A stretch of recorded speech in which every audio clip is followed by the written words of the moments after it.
to Stories in Tea with Mrs. Straka. Episode 8.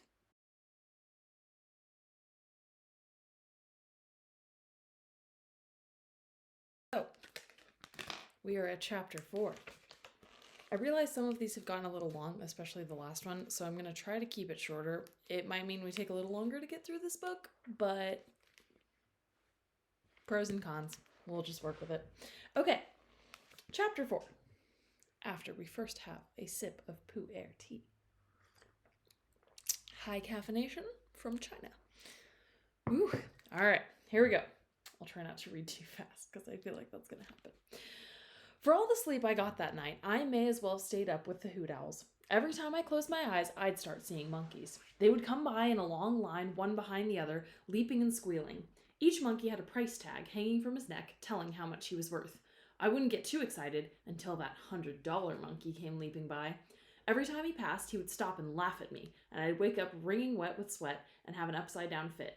When I finally did fall asleep, I had a wonderful dream about owning a beautiful paint pony and a brand new .22. I was riding like the wind, shooting right and left. I was the first one up the next morning. In fact, I even beat our old red rooster and that was getting up early. Oh my goodness, I lost my spot. Hold on.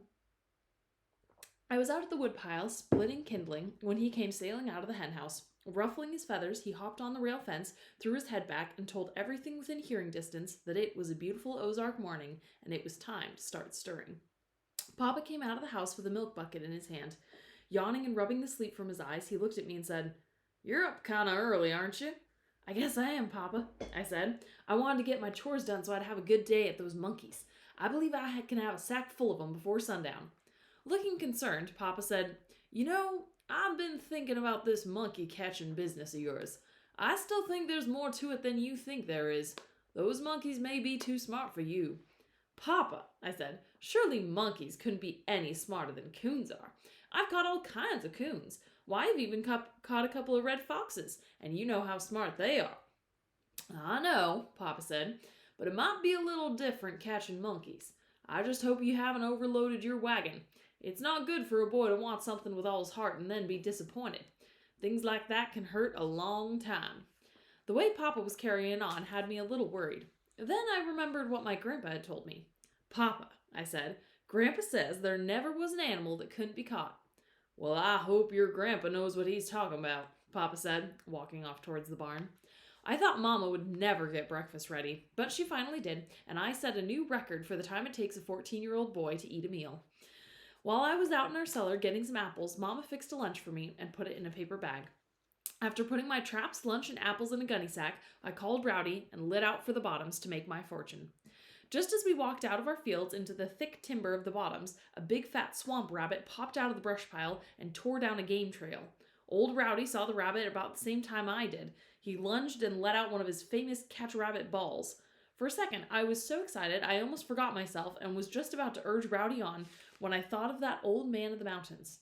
By this time, Rowdy was right on the swamp rabbit's trail, bawling every time his feet touched the ground. "No, Rowdy, no!" I yelled. "Let him go."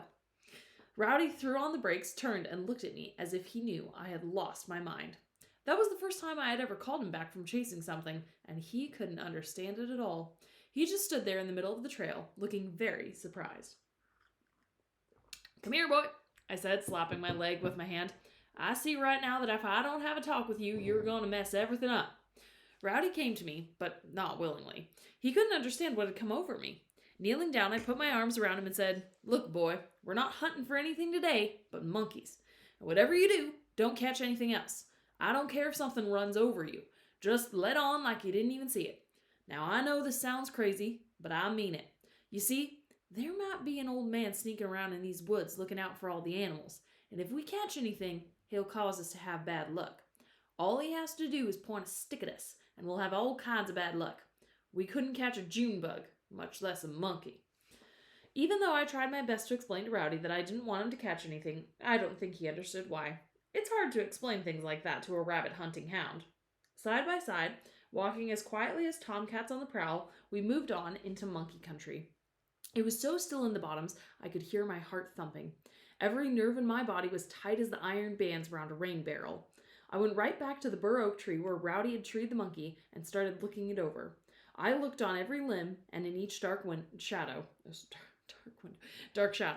Not being able to see anything that even looked like a monkey, I was beginning to get a little discouraged when all at once, from somewhere close by, something let out a cry that rang through the bottoms like a blacksmith's anvil. The cry didn't sound scary. It was more like a warning. Not being able to identify what had made the racket scared me a little. My old heart started flopping around.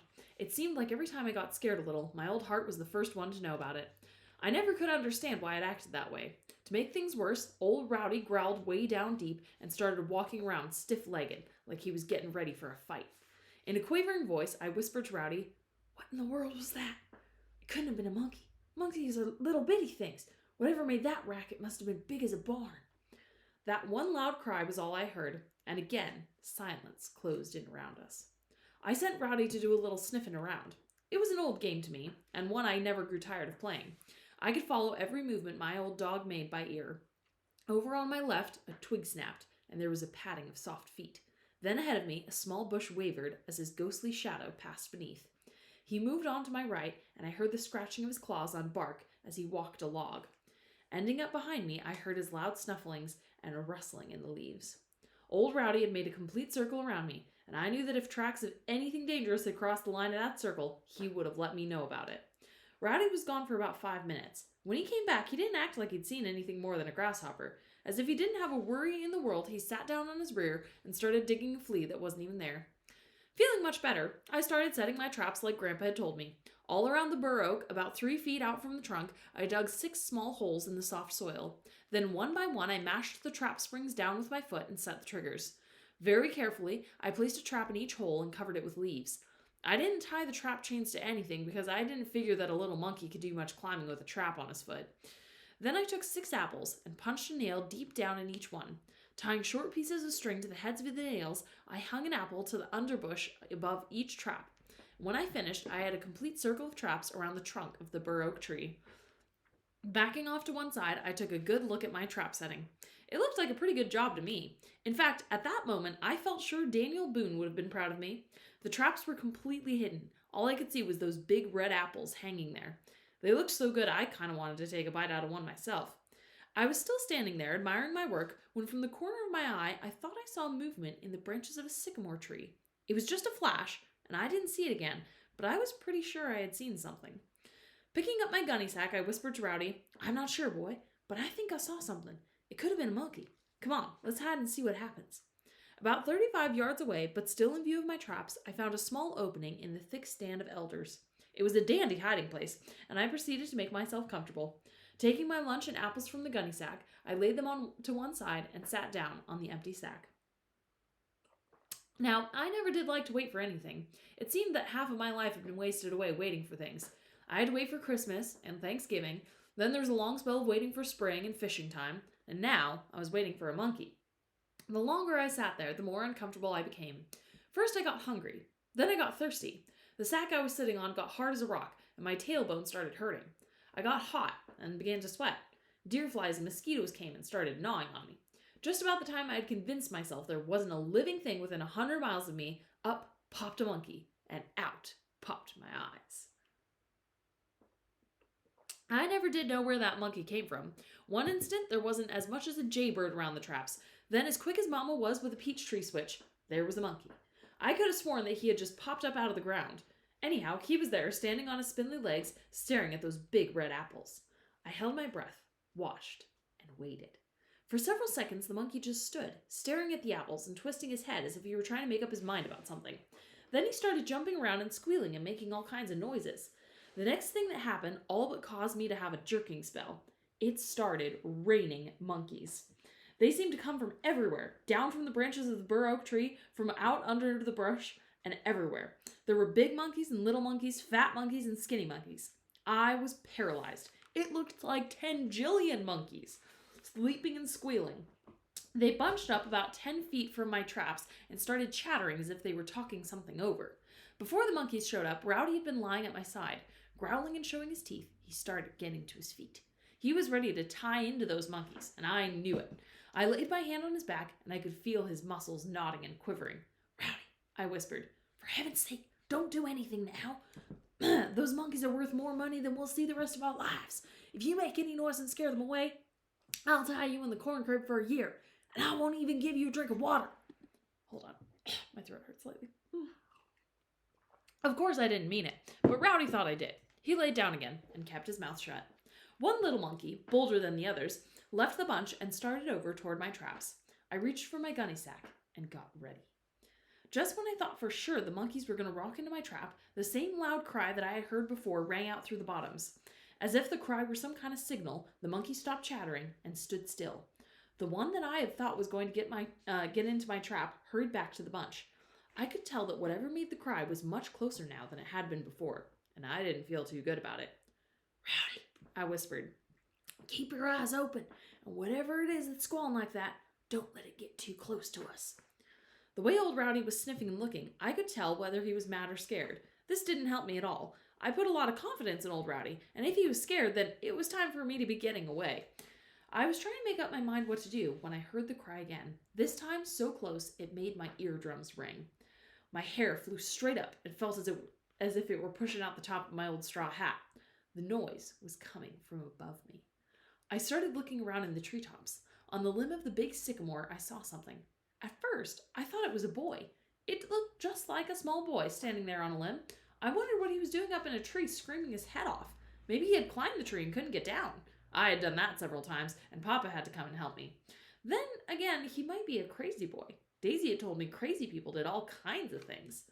I forgot about being scared and got kind of angry. "Rowdy," I whispered, "I don't know if that's a boy or not, but if it is, he's sure messing things up for us. If he keeps on screaming like that and scares the monkeys away, I'm going to wear him out." Just then, the thing moved onto a limb into some sunlight, and I got a better look at it. I could see then that it wasn't a boy, but some kind of big, black, hairy animal. It had short, stubby legs and long arms that hung down almost to the limb it was standing on. When I discovered it didn't have a tail, I didn't know what to think. I had never seen an animal that didn't have a tail of some kind. It was too far away to tell what color its eyes were, but I could have sworn that they were red. Red as our old rooster. Anything that had red eyes always scared me. Goose pimples jumped out all over me. Goose pimples is, why am I blanking on it? Oh my goodness, goosebumps. That's another word for goosebumps. Also goosies. If you ever see that get used, it just means scared. Okay. Where was I? My old heart started running around inside me like a scared lizard. "Rowdy," I whispered in a shaky voice. "That's an animal, all right, but I never laid eyes on anything that looked at me like that before. I don't like the looks of it."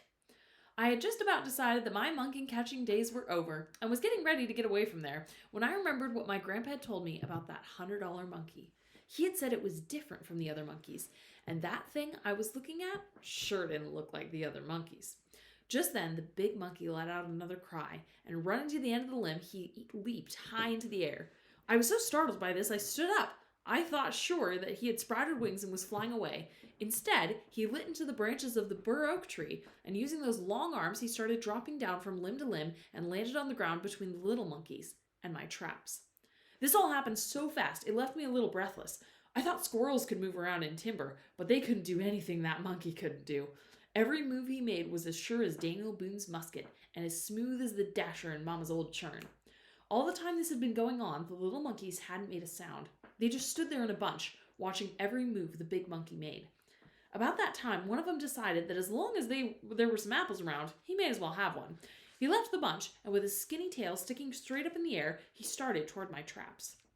The big monkey saw this and went all to pieces. He started jumping up and down and making deep grunting noises as if he were talking to the little monkey. The little monkey seemed to understand what the big monkey was saying. He squealed like someone had stepped on his tail and scurried back over to the others. It was hard for me to believe what I had seen, yet it was as plain as the stripes in a rainbow. The big monkey had known that the little monkey was in danger, and in his monkey talk, he had simply told him so. "Rowdy," I whispered, "did you see what that monkey was doing? He was talking to that little monkey. That's what he was doing. Grandpa didn't tell me they could talk to each other." As if he were proud of the fact he had knocked me out of a $2 reward, the big monkey then did something that all but caused me to swallow my Adam's apple. Looking straight at my hiding place, he peeled his lips back, opened his mouth, and let out another one of those squalls. When he did, I got a good look at his fighting tools. That means his teeth. I had thought our old mules had big mouths and teeth, but they were nothing compared to what that monkey had.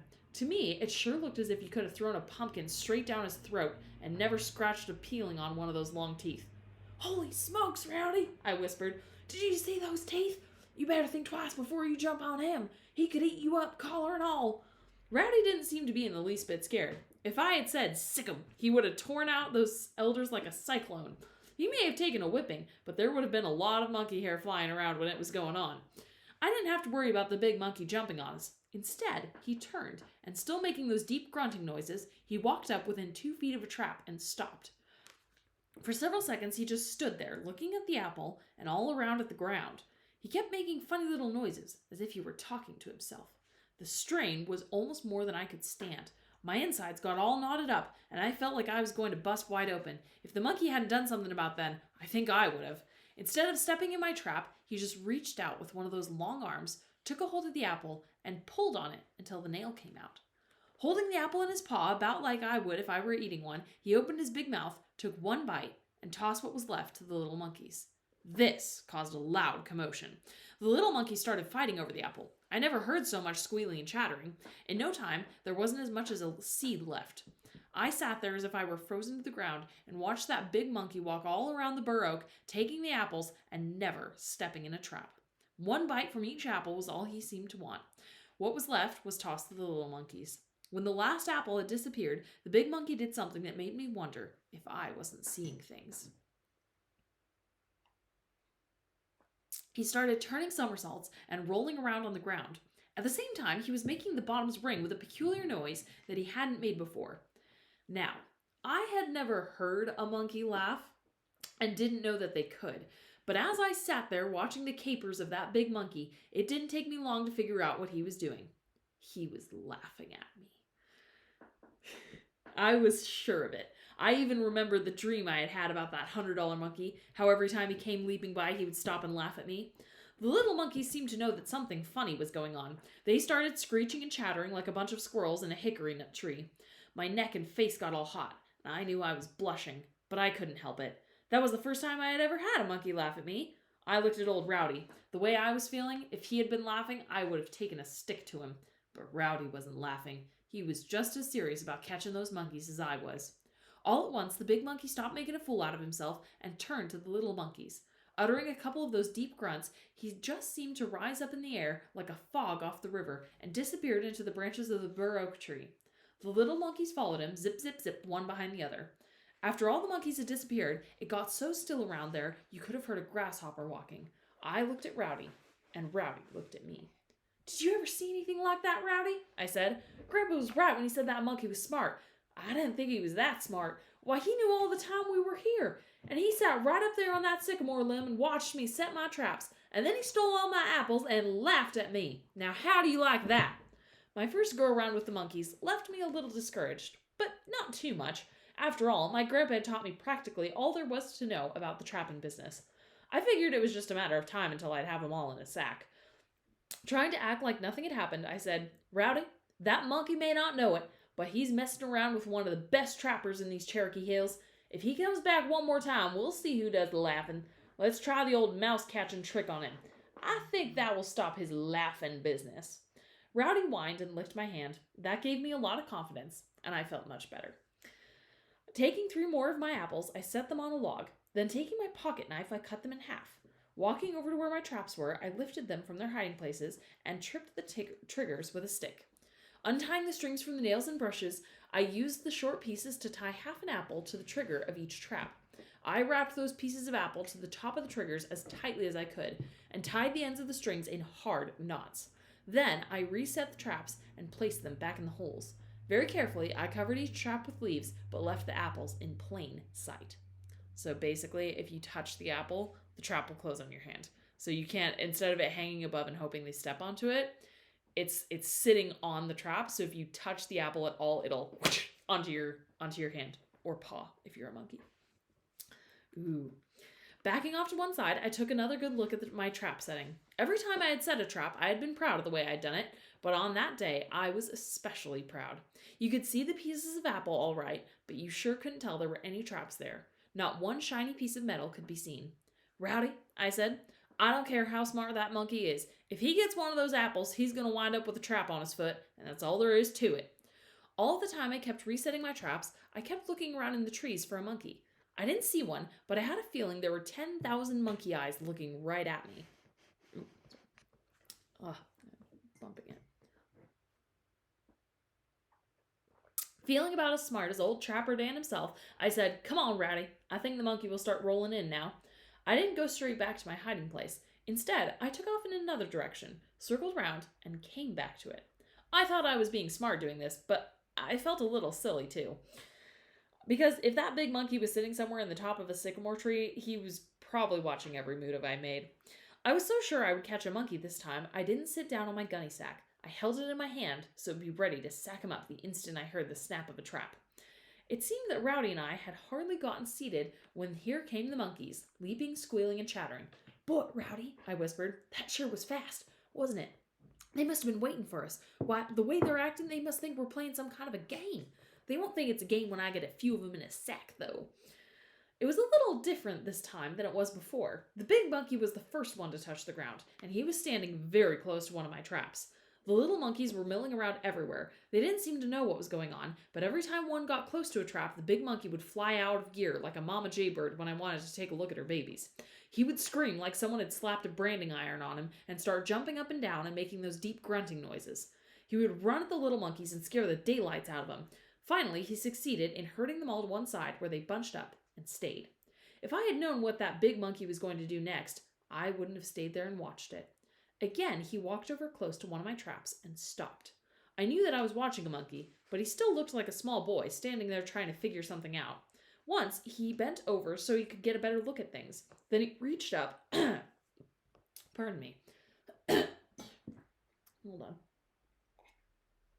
Then he reached up with one of his long arms and scratched his head. When I saw him do that, I thought of my grandpa. He was always scratching his head when he had something heavy on his mind. "Rowdy," I whispered, "I believe that monkey knows the trap is there, and he's trying to figure out how he can get the apple and not get caught. I don't think he can do it. I don't care how smart he is. He's not that smart." How wrong I was. As if he had solved the problem and was tickled to death about it, the big monkey turned a few somersaults. He stopped and stared straight at my hiding place. Then he let out another one of those squalls before he reached down and picked up a long stick from the ground. Holding the stick out in front of him, still uttering those deep grunts, he started beating at the apple as if he were killing a snake. I almost jumped out of my britches when I heard the trap snap. I sat in a trance and watched that $100 monkey spring every one of my traps the same way. Every time a trap snapped, he would look straight at my hiding place and squall. Squall means scream, by the way. So he taps it and it goes off, and then he and screams at him. Great. Ugh. He didn't use his teeth to tear the apples from the triggers. He simply used his fingers and untied the knots in the strings. There was one thing I could say for that monkey. He wasn't only smart, he was very polite too. He saw to it that the little monkeys got their share of each apple. After it was all over, the monkeys had again disappeared into the treetops. I looked to Rowdy for some kind of understanding. I didn't get any help from him. He was just lying there with his long ears sticking straight up, looking at me as if he were the most surprised hound dog in the world. I was so dumbfounded I couldn't even think straight, much less say anything. For several seconds I sat there staring at the ground and trying to remember everything that had happened. The more I thought about how that big monkey had outsmarted me, the madder I got. "Rowdy," I said, "I wish I had brought Papa's old shotgun along. I'd sure warm that monkey's hide with some birdshot. It's bad enough he made a fool out of me, but he didn't have to laugh like that." I put my lunch and apples in the gunny sack and walked over to where my traps were. Mashing the springs down with my foot, I released the sticks from the jaws, and I put the traps back in my sack. Then I sat down on a stump to do a little thinking. I could remember every trick my grandpa had taught me about trapping, but I couldn't think of a thing that would catch a monkey. The more I thought about everything, the more disgusted I got. Talking to myself, I said, "There's only one thing I can do. I'll have to get rid of that smart aleck monkey. If I can get rid of him, I believe I can catch those little ones. They don't seem to have any sense at all. I'll just go to the house, get Papa's gun, and do away with that monkey once and for all." Then I thought, what in the world am I thinking of? I can't do that. Why, it would be like hanging a $100 bill in a tree and shooting it to pieces. And then there was that old man of the mountains, too. If I shot one of those silly monkeys, there's no telling what he'd do. Old Rowdy saved the day for me, or at least I thought so at the time. About 15 feet from the stump I was sitting on was a big hollow log. Rowdy was over there sniffing around. He could never keep his sniffer out of anything that had a hole in it. He just couldn't do things like that. The instant I saw the log, a plan jumped straight out of the hollow end and bored its way into my monkey-troubled mind.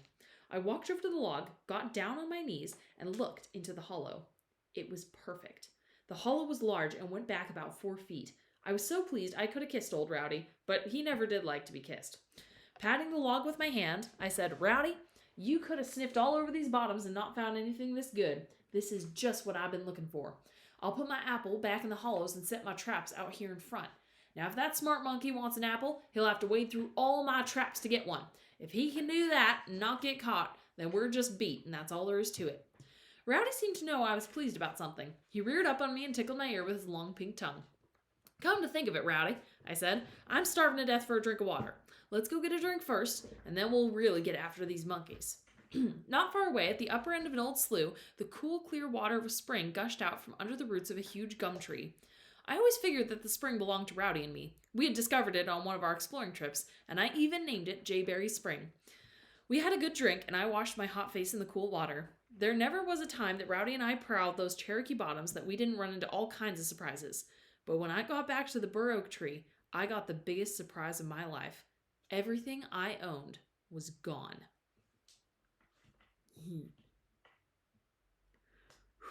Dang. Probably should have stopped there. Because of time and also cliffhanger. Oh well. There'll be other ones. Everything I owned was gone. My gunny sack, lunch, apples, traps, and all. "Rowdy," I said, looking around, "I know I left that sack right here by the stump. Now it's gone. Everything we had was in it. I wonder what happened to it." Rowdy started sniffing around the stump. Then he trailed over to a big sycamore, reared up at it, and looked up at me and whined. "What are you doing that for, boy?" I asked him. "You know the sack couldn't climb a tree." Regardless of what I said, Rowdy seemed to think the sack had climbed the tree. He started bawling the tree bark. I never known my old dog to lie, so I looked up into the branches of the big sycamore. What I saw all but caused me to fall over backwards. And that's where we'll stop.